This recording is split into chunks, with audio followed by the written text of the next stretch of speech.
வணக்கம். எழுத்தாளர் சுஜாதாவின் ரத்தம் ஒரே நிறம் நாவல் வாசிப்பது உங்கள் பிரமிளா. அத்தியாயம் 37. எமிலி தன் சிற்றப்பாவை பார்த்தபோது அவர் வேடிக்கையாக நடந்து வருகிறார் என்று நினைத்தாள். புதிதாக நடைபழகின குழந்தை போல நடந்துவிட்டு அவர் தடுமாறி விழுவதை பார்த்து கலவரப்பட்டு அவரை நோக்கி ஓடினாள். எமிலி, ஓடாதே ஓடாதே, அபாயம் என்றாள் அமிலியா. எமிலிக்கு அதெல்லாம் கேட்கவில்லை.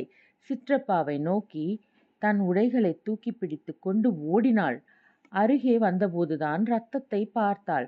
மைதானம் காலியாக இருக்க நடுவே அவர் அருகில் உட்கார்ந்தபோது சிற்றப்பா காற்றுக்காக வாயை திறந்து வார்த்தை வராமல் தவிப்பதையும் சர சரவென்று பழுப்பு நிறத்தில் ரத்தம் கரைபடுவதையும் பார்த்து நோ நோ என்று கத்தினாள். பக்கத்திலிருந்து லுக் அவுட், ஷெல் ஷெல் என்று அவசர எச்சரிக்கை கேட்க எமிலி தன் இயல்பாக மண்ணில் படுத்துக்கொள்ள ஷெல்லின் கீச்சுக்குரல் அவளை தாண்டி சென்று எதிர்கட்டிடத்தின் அருகில் வெடித்து உடனே பெண்களின் அலறல் கேட்டது. சற்று நேரம் மௌனம். அட்கின்சனின் இடுப்பில் செருகியிருந்த விஸ்கி பாட்டிலை பார்த்து அதை எடுத்து அவரது திறந்த வாயில் ஊற்றினாள். தாடையில் இரத்த குதறலாக இருந்தது. இடுப்புக்கு கீழே பார்க்க பயமாக இருந்தது. ஆனால் அட்கின்சன் உயிருடன் இருக்கிறார். விஸ்கி உள்ளே சென்றதும் சற்று தெம்பு வந்து ஓரிரு வார்த்தைகள் வெளிப்பட்டன. எமிலி, இங்கே இருக்காதே, பத்திரத்துக்கு போ. இல்லை இல்லை, உங்களை நான் விடமாட்டேன் விடமாட்டேன். முட்டாள் பெண்ணே, மறைவுக்கு வா என்று ஓர் அதட்டல் ஓரத்திலிருந்து கேட்டது. எமிலி செவி சாய்க்கவில்லை. செத்து போவாய், செத்து போவாய். இவருக்கு உயிர் இருக்கிறது என்று சப்தம் வந்த திசையை நோக்கி கத்தினாள். சீக்கிரமே செத்து போவார், நீ வா. எமிலி சிற்றப்பாவை பார்த்து மளமளவென்று கண்ணீர் சிந்தி செத்து போகாதீர்கள், ப்ளீஸ் செத்து போகாதீர்கள் என்று கெஞ்சினாள். அவர் ரத்தம் கலந்து புன்னகைத்தார். எமிலி, போய்விடு, அபாயம். எமிலி அவரை எடுக்க முயற்சித்தாள். மற்றொரு ஷெல் சங்கீதம் பாடிக்கொண்டு தலைமேல் பறந்து அங்கே வெடித்தது. அதன் உஷ்ண காற்றை உணர்ந்தாள்.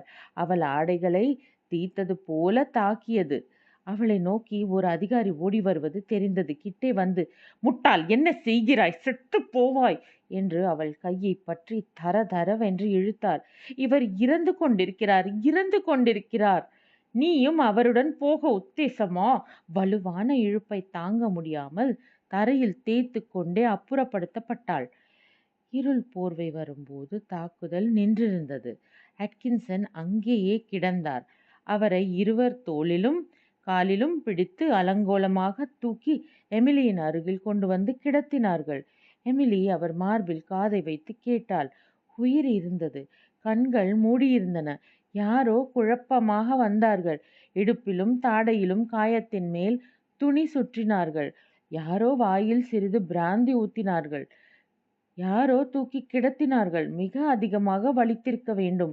முனகல் சப்தம் கேட்டது. ராத்திரி தாங்க மாட்டார், சவப்பெட்டி தயார் செய்து விடுங்கள் என்றார் ஓர் அதிகாரி.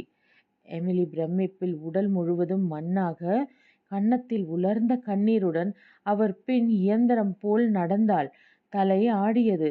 ஒரு முறை அவளை கண் திறந்து பார்ப்பது போல் இருந்தது. கிட்டே சென்று காது கொடுத்து கேட்டாள்.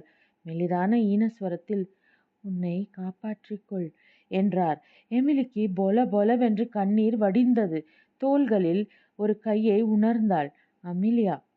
வராந்தாவில் அடிப்பட்டவர்கள் எல்லோரையும் கிடத்தி இருந்தார்கள். அங்கங்கே முனகலும் உச்சக்கட்ட உபத்திரவ அலறல்களும் கேட்டுக்கொண்டிருந்தன. குறுக்கே மருத்துவர்கள் செயல்பட்டு கொண்டிருந்தார்கள். ஜெனரல் வீலர் தீவிர முகத்துடன் அவர்கள் ஊடே நடந்தார். அட்கின்சனை பார்த்ததும் நின்றார். மாலைதான் என்னுடன் பேசிக் கொண்டிருந்தார். குனிந்து, மிஸ்டர் அட்கின்சன், மிஸ்டர் அட்கின்சன் என்று கூப்பிட்டார். சிற்றப்பா மெல்ல கண் திறந்தார். எப்படி இருக்கிறீர்கள்? வலி என்றார் கிணற்று குரலில். மகளா என்றார் வீலர் எமிலியை பார்த்து. ஆம். டாக்டரை பார்த்து என்ன சொல்கிறீர்கள் என்றார். ராத்திரி தாங்க மாட்டார். இத்தனை நேரம் இருப்பதே ஆச்சரியம். இடுப்பு பூராவும் போய்விட்டது. தாடையின் ஊடே சிதறல் பாய்ந்து துளைத்திருக்கிறது. எப்படியாவது இவரை மயங்க வைத்து விடுங்கள்.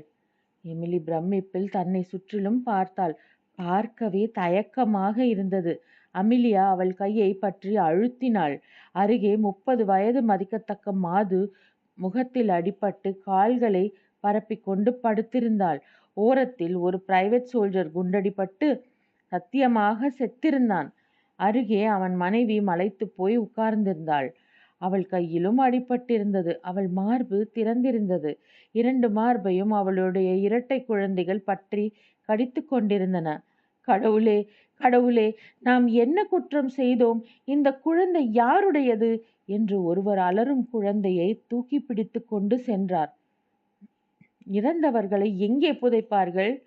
அமிலியா, தெரியவில்லை. எல்லோருக்கும் சவப்பெட்டி செய்ய நேரம் இருக்காது என்று சொல்கிறார்கள். வெளியே ஒரு கிணறு இருக்கிறதாம். அதில்தான் எல்லோரையும். நின்றுவிட்டதே. இருட்டு வந்து விட்டதல்லவா? சுடமாட்டார்கள் என்றுதான் சொல்கிறார்கள். உன் கணவனின் படை எப்போது வரும்? சீக்கிரமே, சீக்கிரமே வரவேண்டும். வராவிட்டால் நாம் எல்லோரும் ஒழிந்தோம். எமிலியின் சிற்றப்பாவிற்கு அவர் மயக்கத்தையும் மீறி ஒரு வலிபந்து வெடித்திருக்க வேண்டும். முனகினார். எமிலி அவரை பார்த்து பிரார்த்தனை செய்தாள். கடவுளே, இவரை சீக்கிரம் அழைத்து கொண்டு செல்லுங்கள். தயவு செய்து, தயவு செய்து. ஜெனரல் வீலர் ஜன்னல் திறந்து இருட்டை பார்த்து கொண்டிருந்தார். எல்லாம் மௌனமாக இருந்தது. ஏமாற்றம், மௌனம். அடிபட்டவர்களின் மெல்லிய ஓலம் மட்டும் அவ்வப்போது கேட்கும். பீரங்கிகள் மௌனமாகிவிட்டன. காலை அவை மறுபடி விழித்து கொள்ளும். இதுவரை அவர்கள் நேர்தாக்குதல் செய்யவில்லை. நகரத்திலிருந்து பீரங்கிகள் மூலம்தான் தாக்கிக் கொண்டிருக்கிறார்கள். அருகே வர தயங்குகிறார்கள். எத்தனை பீரங்கிகள் வைத்திருக்கிறார்கள்? நமக்கு அவர்களை கண்டால் பயம், அவர்களுக்கு நம்மை கண்டால் பயம். அங்கிருந்து பீரங்கி வீச்சு, இங்கிருந்து பதில். எத்தனை நாள் இப்படி தாக்கு பிடிக்க முடியும்? எத்தனை நாள் ஆகும் அவர்களுக்கு உண்மை தெரிய?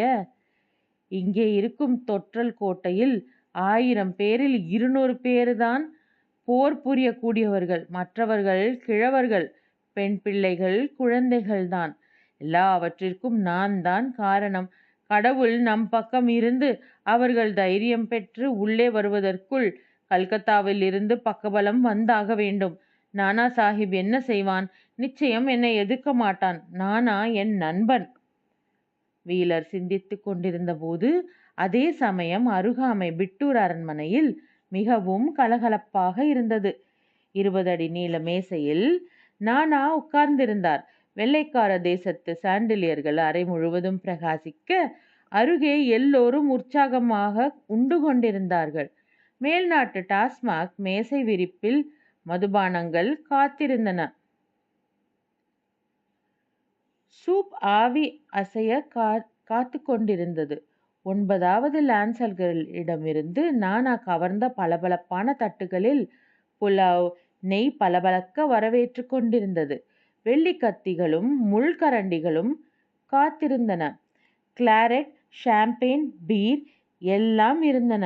நானாவின் அருகில் அசிமுல்லா, நானாவின் அந்தரங்க காரியதரிசி வீற்றிருந்தார். அசிமுல்லாவின் இளமையும் வசீகரமான தோற்றமும் யாரையும் மயக்கும். அனாதையாக கான்பூரில் பிறந்தவன். சின்ன வயதில் கான்பூர் இலவச பள்ளியில் படித்தவன். நானாவின் அரண்மனையில் கன்சாமாவாக சேர்ந்தவன். அதன் பின் நானாவின் ஆங்கில ஆசிரியன், பெண் அந்தரங்க காரியதரிசி. இப்போது நானா அசிமுல்லாவை கேட்காமல் எந்த காரியமும் துவங்க மாட்டார். இன்றிரவு நானாவுக்கு எதிரே கான்பூரில் இருந்து கலகக்காரர்களின் தூதுவர்கள் 5 பேர் உட்கார்ந்திருக்கிறார்கள். அவர்களில் உக்கிரமான ஒருவன் பேசிக்கொண்டிருந்தான். மகாராஜா, எதற்காக நீங்கள் வெள்ளையருடன் சிநேகிதத்தை தொடர வேண்டும்? மகாராஜா, எங்களோடு சேருங்கள். உங்களை தலைவராக ஏற்பதில் எங்களில் யாருக்கும் எந்தவித தயக்கமும் இல்லை. உங்களுக்காக ஒரு ராஜ்யம் காத்திருக்கிறது எங்களுடன் சேர்ந்தால். ஆனால் பரங்கிகளுடன் சேர்ந்தால் மரணம்தான் காத்திருக்கிறது. எதற்கு தயங்குகிறீர்கள்?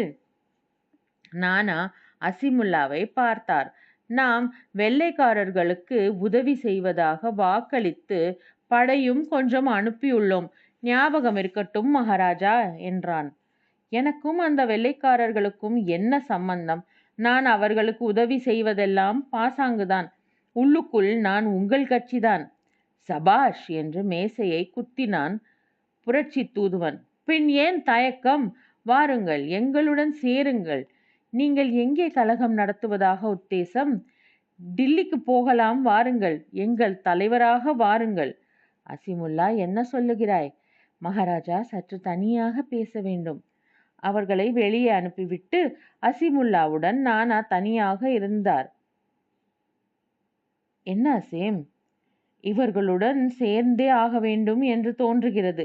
கான்பூரில் வீலர் வசமாக அகப்பட்டு கொண்டிருக்கிறார். மிகவும் அஜாக்கிரதையான இடத்தில் முழுவதும் சிப்பாய்கள் சூழ. இன்னும் 2-3 தினங்கள் தான் தாங்குவார் என்று தாத்தியா செய்தி அனுப்பியிருக்கிறார். டில்லிக்கு போவதா? இல்லை, நாம் டில்லிக்கு போக வேண்டாம். ஏன்?